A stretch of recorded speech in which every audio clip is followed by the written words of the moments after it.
Loco pilot. ഞാൻ first time ആട്ടോ ഒരു ലോക്കോ പൈലറ്റിൻ്റെ അടുത്ത് നേരിട്ട് സംസാരിക്കുന്നതൊക്കെ. അപ്പോൾ എനിക്ക് തന്നെ ശരിക്കും പറഞ്ഞു കഴിഞ്ഞാൽ ഒരുപാട് ഡൗട്ട്സ് ഉണ്ടായിരുന്നു. എങ്ങനെയാണ് നമ്മൾ ഈ ഒരു 3 days ജേണി 3 ദിവസമൊക്കെ എടുത്ത് നോർത്തിലോട്ടും ഒക്കെ ഇങ്ങനെ ട്രാവൽ ചെയ്യുന്ന സമയത്ത് ഈ ഒരു ലോക്കോ പൈലറ്റ് എങ്ങനെയാണ് അത്രയും ദൂരം പോകുന്നത്? ഒരാൾ തന്നെയാണോ അതോ 2 പേരുണ്ടോ? അങ്ങനെ ഒരുപാട് ഡൗട്ട്സ് ഉണ്ടായിരുന്നു. ശരിക്കും എങ്ങനെയാണ് നിങ്ങളുടെ ഒരു റൂട്ടീൻ എങ്ങനെയാണ്? ഒരാൾ മാത്രമല്ല ലോക്കോ പൈലറ്റായിട്ട് ഉണ്ടാവും. ഒരു ട്രെയിൻ ഓടിക്കുന്നത് സാധാരണയായിട്ട് 2 പേരാണ് ഉണ്ടാവുക. സാധാരണഗതിയില്ല മെമു ട്രെയിനുകളിലും മാത്രമാണ് ഒരു ലോക്കോ പൈലറ്റ് ഉണ്ടാവുക. ബാക്കിയുള്ള ട്രെയിനുകളിലെല്ലാത്തിലും 2 ലോക്കോ പൈലറ്റുമാരുണ്ടാവും. എന്ന് തന്നെയല്ല 3 ദിവസം ഒന്നും ഒരു വണ്ടി ഓടിക്കാറില്ല. ഒരു ലോക്കോ പൈലറ്റ് ഈ ഒരു റിലേ പോലെയാണ് വണ്ടി ഹാൻഡ് ഓവർ ചെയ്യുന്നത്. ഒരു സ്റ്റേഷൻ, അതായത് ഉദാഹരണത്തിന് ഇപ്പോൾ തിരുവനന്തപുരത്ത് നിന്ന് ബോംബെക്കുള്ള നേത്രാവതി എക്സ്പ്രസ് ആണെങ്കിൽ തിരുവനന്തപുരത്ത് നിന്ന് അവർ എറണാകുളം വരെ ഒരു ക്രൂ വർക്ക് ചെയ്യും. എറണാകുളത്ത് നിന്ന് അടുത്ത ക്രൂ ഷൊർണൂർ വരെ വർക്ക് ചെയ്യും.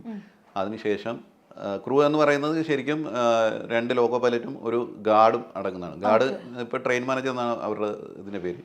അവർ പുറകിലുണ്ടാവും. ഏറ്റവും പുറകിലത്തെ ബോഗിൽ കൊടികൾ വീശുകയും മറ്റ് ഈ ഇത് ട്രെയിനുമായിട്ട് ബന്ധപ്പെട്ട കാര്യങ്ങളെല്ലാം ഉത്തരവാദിത്തപ്പെട്ട ആളാണ് ട്രെയിൻ മാനേജർ, ഗാർഡ്. അപ്പോൾ ഇങ്ങനെ 3 പേരടങ്ങുന്നതാണ് ഒരു ക്രൂ.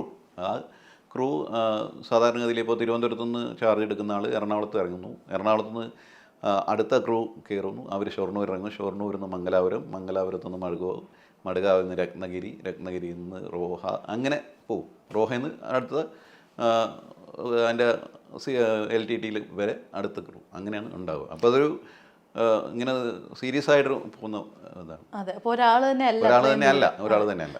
അപ്പോൾ ഗുഡ്സ് ട്രെയിൻ ആകുമ്പോൾ അത് വ്യത്യാസം വരും. കാരണം ഗുഡ്സ് ട്രെയിൻ ആകുമ്പോഴത്തേക്ക് അത് ഇതേപോലെ ഇങ്ങനെ ഒരു ഡെസ്റ്റിനേഷനിലേക്ക് അല്ല ഉണ്ടാവുക. അപ്പോൾ നമ്മൾ ഏതെങ്കിലും ഒരു പ്രധാനപ്പെട്ട സ്റ്റേഷനിലേക്കൊന്നും അല്ല ഉണ്ടാവുക. ഉദാഹരണം ഇപ്പോൾ വെസ്റ്റ് ഹില്ലിലേക്കുള്ള ഒരു അരിയുടെയോ സിമൻറ്റിൻ്റെയോ ലോഡാണെന്ന് വിചാരിക്കുക.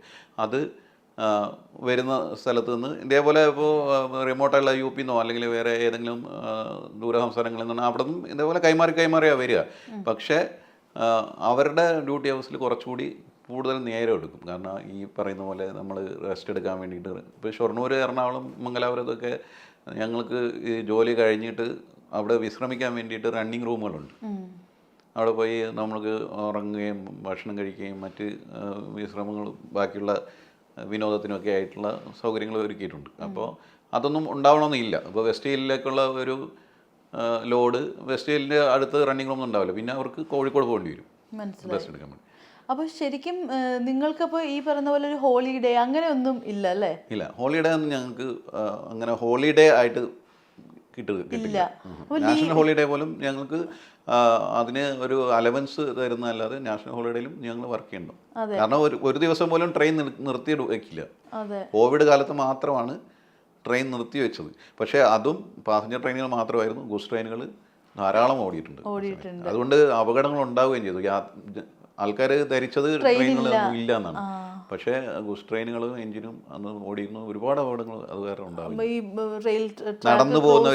നടന്നു പോയ കുറച്ച് പേരൊക്കെ ഉണ്ട്. ഇവിടുന്ന് നാഗ്പൂരോ അങ്ങനെ ഉള്ള സ്ഥലങ്ങളിലേക്ക് നടന്നു പോയിട്ട് അതിൻ്റെ ഇടയ്ക്ക് റെയിൽ പാളത്തിൽ കിടന്നുറങ്ങി വന്ന് അവർ വിചാരിക്കുന്ന ഏതായാലും വണ്ടി വരില്ല, ട്രെയിനെല്ലാം നിർത്തി വെച്ചിരിക്കാനല്ലോ. പക്ഷേ ഏതോ ഗുഡ്സ് ട്രെയിൻ വന്നു. അങ്ങനെ കുറേ അധികം പേര് റണ്ണോവറൊക്കെ ചെയ്തിട്ടുണ്ട്. ഒരുപാട് പേരുണ്ടായിരുന്നു. അവർ ഉറങ്ങി, പാളത്തിൽ കിടന്നുറങ്ങി. അതുപോലെ പല കേസുകളും ഉണ്ടാവാറുണ്ട്. ഇപ്പോൾ ഇവിടെ തന്നെ തിരൂരിനടുത്തുള്ള ഏതോ ഒരു ക്ഷേത്രത്തിൽ ഉത്സവം നടക്കുകയായിരുന്നു. അപ്പോൾ ഉത്സവം നടന്നുകൊണ്ടിരിക്കുമ്പോഴത്തേക്ക് വെടിക്കെട്ടുണ്ടാവുമല്ലോ. വെടിക്കെട്ട് കാണാൻ വേണ്ടിയിട്ട്, സൗകര്യമായിട്ട് കാണാൻ വേണ്ടിയിട്ട് ആൾക്കാർ ഈ റെയിൽ പാളത്തിലേക്ക് കയറി നിന്നു. അപ്പോൾ സൗണ്ടിൽ ഇടക്ക് ഈ വണ്ടി വരുന്ന സൗണ്ടും കേട്ടില്ല, ഹോൺ അടിച്ച സൗണ്ടും കേട്ടില്ല. അതും കുറച്ചധികം പേര് മരിച്ചൊരു ഇൻസിഡൻ്റാണ്. നിങ്ങൾ ശരിക്കും ഈ ട്രെയിനിനകത്ത് നിൽക്കുന്ന സമയത്ത് ഈ പാസ് ചെയ്യുന്നവരെ കാണാൻ പറ്റാറില്ലേ? പാസ് ചെയ്യുന്നവരെ കാണാൻ പറ്റുക എന്നോ ചോദിച്ച ഉദ്ദേശം എനിക്ക് ചോദ്യം ക്ലിയർ ആയി. അതായത് ഈ ട്രാക്കിൽ നിൽക്കുന്നവരെ, അതായത് ലോക്കോ പൈലറ്റ്സിന് അതിനുള്ളിൽ നിന്ന് ഇങ്ങനെ കാണാൻ പറ്റും ദൂരെന്ന്? ദൂരെ എന്ന് പറയുമ്പോൾ അതിന് ഒരുപാട് ഫാക്ടേഴ്സ് ഉണ്ട്. ഒന്നാമത്തെന്ന് വെച്ച് കഴിഞ്ഞാൽ ഇപ്പോഴത്തെ ട്രെയിനുകളൊക്കെ ഓടുന്നത് ഏതാണ്ട് ഞങ്ങളുടെ സെക്ഷന് 120 കിലോമീറ്ററിലാണ്. ഇവിടെ എറണാകുളത്ത് നിന്ന് പിന്നെ ഇങ്ങോട്ട് ആലപ്പുഴ ആ റൂട്ടിലൊക്കെ 110 ഉണ്ടെന്നാണ് എൻ്റെ അറിവ്. ഷൊർണൂർ വരെ 80, ബാക്കി മംഗലാപുരം വരെ 110, അങ്ങനെയാണ് ഇപ്പോഴത്തെ കണക്ക്. അപ്പോൾ ഈ 110 കിലോമീറ്റർ സ്പീഡിൽ വരുന്നതെന്ന് പറയുമ്പോഴത്തേക്ക് ഏതാണ്ട് 1/2 മിനിറ്റിനുള്ളിൽ 1 കിലോമീറ്റർ വണ്ടി പാസ് ചെയ്യും, 30 സെക്കൻഡിനുള്ളിൽ. അപ്പോൾ ഈ 30 സെക്കൻഡിനുള്ളിൽ നമുക്ക് 1 കിലോമീറ്റർ ദൂരത്തിലുള്ള ഒരാളെ കണ്ട് അതിനനുസരിച്ച് നമ്മൾ ബ്രേക്ക് ചെയ്ത് വണ്ടി നിർത്തുക എന്ന് പറയുന്നത് വളരെ അസാധ്യമായ കാര്യമാണ്. ഒന്ന്, മിക്കവാറും ഇടിച്ചു പോകും. പിന്നെ ഇപ്പോഴത്തെ പുതിയ തരം കോച്ചുകൾ വന്നിട്ടുണ്ട്, ചുവന്ന കളറിലുള്ള LHB കോച്ചുകളെന്നാണ് പറയാം, കണ്ടിട്ടുണ്ടാവും. പഴയ കാലത്ത് ഉണ്ടായിരുന്ന നീല കളർ അടിച്ച പെയിന്റ് അല്ല, ഇടക്ക് മഞ്ഞ കളർ അടിച്ചിരുന്ന വന്നിരുന്നു. കുറച്ച് ട്രെയിനുകൾ അങ്ങനെ ഓടുന്നുണ്ട്, പക്ഷേ നല്ലൊരു ശതമാനം ട്രെയിനുകൾ ഇപ്പോൾ ഈ ചുവപ്പ് കളർ അടിച്ച അത് പ്രത്യേകം കോച്ചുകളാണ്, LHB കോച്ച് എന്നാണ് പറയാം. ആ കോച്ചുകളിൽ ജെർക്ക് കൂടുതലാണ്.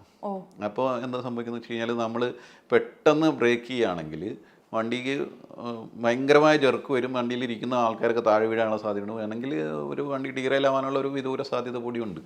അപ്പോൾ ഈ 1 കിലോമീറ്റർ ഒന്നും നമുക്ക് വിസിബിലിറ്റി കിട്ടില്ല. 1 കിലോമീറ്റർ അപ്പുറത്ത് ആളാണ് നിൽക്കുന്നത് എന്ന് പോലും ഉറപ്പിക്കാൻ നമുക്ക് കഴിയണമെന്നില്ല.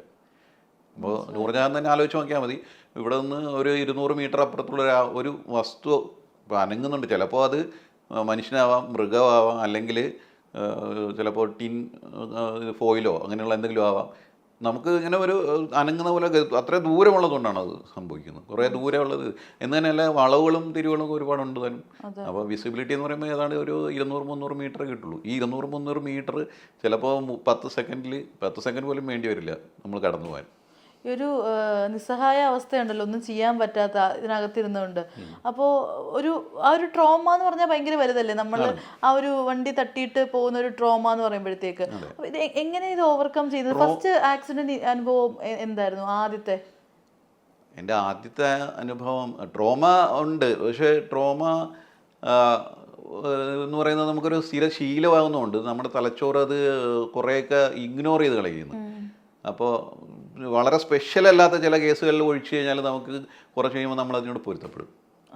ഇതിപ്പോൾ അത് ഞാനിപ്പോൾ നമ്മുടെ പല സുഹൃത്തുക്കളും പറഞ്ഞ് ഞാൻ കേട്ടിട്ടുണ്ട്, ഞാനല്ലല്ലോ തട്ടിയത്, എൻജിനല്ലേ തട്ടിയത്. ഞാനും മനസ്സിലാക്കുന്നത് ഇപ്പോൾ ഒരാൾ വന്നിട്ട് ഒരു സൂയിസൈഡിന് വരുന്ന ഒരാളോട് എനിക്ക് യാതൊരു സഹതാപം തോന്നാറില്ല. പറയുമ്പോൾ ചിലപ്പോൾ അത് ക്രൂരമാണ്, പക്ഷേ എനിക്ക് കാര്യമായ യാതൊരു സഹതാപവും ഒരു ആത്മഹത്യ ചെയ്യാൻ വരുന്ന ഒരാളോട് തോന്നാറില്ല. കാരണം ഞാൻ 2-3 പേരെ രക്ഷിച്ചിട്ടുണ്ട്. അവരെല്ലാം പറഞ്ഞ കഥകൾ കേട്ടപ്പോഴത്തേക്ക് ഇവർക്ക് മരിക്കുന്നതാണ് നല്ലത് എന്നാണ് എനിക്ക് തോന്നിയത്. ഇപ്പോൾ കുറച്ച് നാൾ മുമ്പ് ഞാൻ ഒരു സ്റ്റേഷനിൽ വണ്ടി കൊണ്ടുവന്നുകൊണ്ടിരിക്കുമ്പോഴത്തേക്ക് അവിടെ നിർത്തുന്ന വണ്ടിയാണ്. അപ്പോൾ ഒരു 7 കോച്ചോ 8 കോച്ചേ ഉള്ളൂ, യാത്രക്കാരുണ്ട്, RPF ഒരാൾ നിൽക്കുന്നുണ്ട്.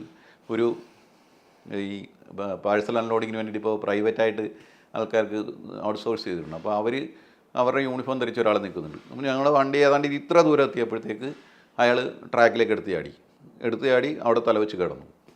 അപ്പോൾ ഒരു 30 കിലോമീറ്റർ സ്പീഡേ ഉള്ളൂ. ഞാൻ വണ്ടി പെട്ടെന്ന് നിർത്തി കഴിഞ്ഞപ്പോഴത്തേക്ക് അയാൾ മരിച്ചിട്ടുണ്ടാവുമെന്ന് ഞാൻ വിചാരിച്ചു. പക്ഷേ പുറകിൽ ചെന്ന് കഴിഞ്ഞപ്പോഴത്തേക്ക് ആൾ വീലിൻ്റെ സൈഡിൽ ഇങ്ങനെ തലവെച്ച് ഇങ്ങനെ ഇരിക്കുന്നുണ്ട്. അയാളുടെ ഒരു കൈ അറ്റുപോയി. പക്ഷേ ആ മനുഷ്യന് പിന്നെ പരിക്കുകളുണ്ട്, മുഖത്തൊക്കെ പരിക്കുകളൊക്കെ ഉണ്ട്. അപ്പോൾ ഇയാളെ എടുത്ത് ഇതിലേക്ക് കൊണ്ടുവന്നു, സ്ട്രെച്ചറിലെടുത്തിട്ടു. ഈ കൈയെല്ലാം എടുത്ത് നിക്ഷേപിച്ച് ഞങ്ങൾ ഗവൺമെൻറ് ഹോസ്പിറ്റലിൽ പ്രവേശിപ്പിച്ചു. അവർ കൈ തുന്നി പിടിപ്പിച്ചില്ല, അയാളെ ഇത് ചെയ്ത് വിട്ടു. അപ്പോൾ അയാളുടെ നാട്ടിലുള്ള ഒരു സുഹൃത്ത് ഞങ്ങളുടെ കൂടെ ജോലി ചെയ്യുന്നുണ്ട്. അയാൾ ഇവിടെ അന്വേഷിച്ചപ്പോൾ ഇയാൾ വളരെ ആരുമില്ലാത്ത ഒരാളാണ്, മദ്യപിച്ച് ഫുൾ ടൈം ഇത് കിടക്കുന്ന, ജോലിക്കൊന്നും പോവില്ല. അപ്പോൾ എങ്ങനെ ഇനിയും ജീവിച്ചിരുന്നിട്ട് കാര്യമില്ല എന്ന് വിചാരിച്ചിട്ട് വന്ന് ചാടിയതാണ്. ഞാൻ ചോദിച്ചത്, ഇപ്പോൾ രക്ഷിച്ചുകൊണ്ട് ശരിക്കും പറഞ്ഞു കഴിഞ്ഞാൽ നമുക്ക് കാര്യമായ നമുക്കൂടെ ഉള്ളിൽ അയാളെ രക്ഷപ്പെടേണ്ടതില്ലായിരുന്നു എന്നാണ് എനിക്ക്